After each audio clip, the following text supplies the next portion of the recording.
Do y'all remember the Titan sub situation? Quick recap. The US Navy knew the exact moment that sub imploded. We've been listening to the deep for decades now. They pulled at our heartstrings for a week, making us feel bad for a couple of billionaires suffocating to death just for your attention. There is a war raging to enslave our minds. Although we are shackled by economics and social contagions, we have not completely lost our minds. In 1919, the Technocracy movement, aka Technocracy Incorporated, descended from the Technical Alliance, a study group out of Columbia University, conceived of an efficient and egalitarian model for society that would replace capitalism with an energy-based value system. Devoid of any type of market, profit incentives, or private property, in a calculated and programmed manner, distribution is conducted according to the amount of energy spent during periods of production. Based solely on the power of tech and science, the only way to eliminate waste and corruption and achieve a perfect world is abolishing freedom, individuality, and the opportunity of unique experience, and accepting obsessive monitoring and recording by a Soviet of experts. There is much more to this, but fast forward 100 years and you have tech psychos and global control entities hyping the hell out of some transhumanism. The only way to save humanity is to merge with the machines. I call bullshit. All of our computer tech and AI development is based on the human brain, yet we do not even fully understand the human brain. I highly doubt any of these brainiacs have the right answer to anything, and yet their wet dream of total enslavement is a hop, a skip, and a jump away. The MKUltra congressional hearings fell through on May 14th. Bunch of load of BS. We can go to war, raise the war spending 66%. Now they want to drop some alien crap on us. And that's because the war for your mind is top priority for the authority. First was the special interrogation techniques and hypnosis of Bluebird.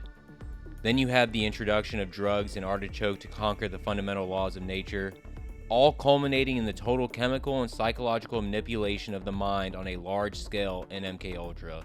And all this was mainly accomplished in the 50s, where they implemented the Invention Secrecy Act of 1951, first established real Manchurian candidates, started building out the original dumb systems, and, well, the proliferation of televisions in every household, and much, much more, I'm sure.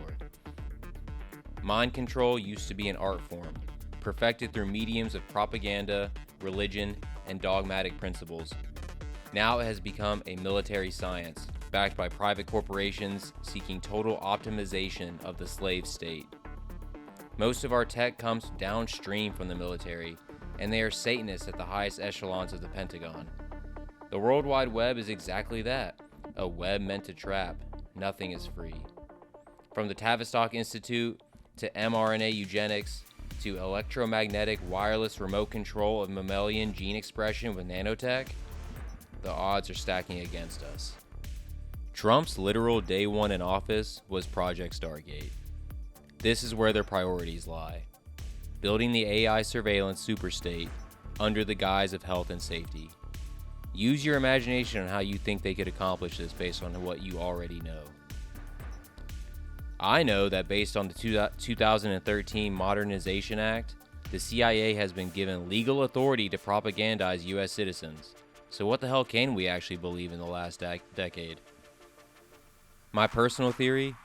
I think you can make an argument that the thread connecting the missing/dead scientists has to do with the mind control. But bigger than that, combine all the potential cures and inventions that would have propelled humanity into true progress and good health in the last 75 years that were suppressed by government or big business. I'm willing to bet that they will act like AI figured it all out to immediately convince us of its legitimacy as our generative overlord. That's how you get numbnuts like Joe Rogan and company thinking AI can be God. Whack. AI is a Pandora's box, and it's already too late to put it back.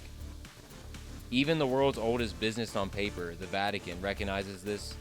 On May 25th, Pope Leotard and Anthropic CEO released an encyclical that was 10 years worth of secret dialogue between tech leaders and the Vatican, because tech leaders, quote, were interested in wisdom from the church regarding how best to serve humanity, end quote.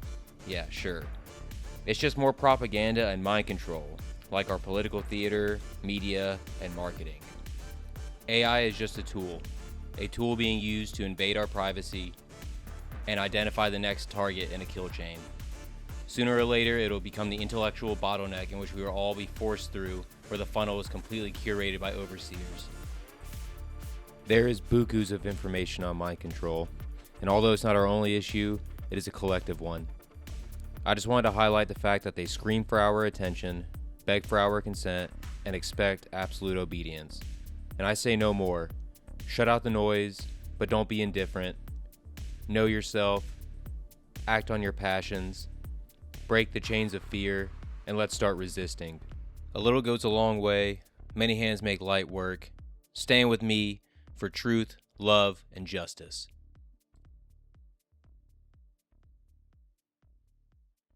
I'm going to put this in very simple terms, but think of transnational capital as capitalism, okay, free market capitalism. And what is AI God? It's techno-Marxism, okay? The difference is this. The difference is that with money, everyone still has a lot of freedom, okay, to generate as much money as possible, but there's still freedom in place. Whereas with a techno-Marxist system, you have an elite who control the God, AI God, who then control all your attention, okay? It's basically techno-slavery. So imagine a computer chip implanted into your brain that tells you everything, okay? You don't have to think anymore.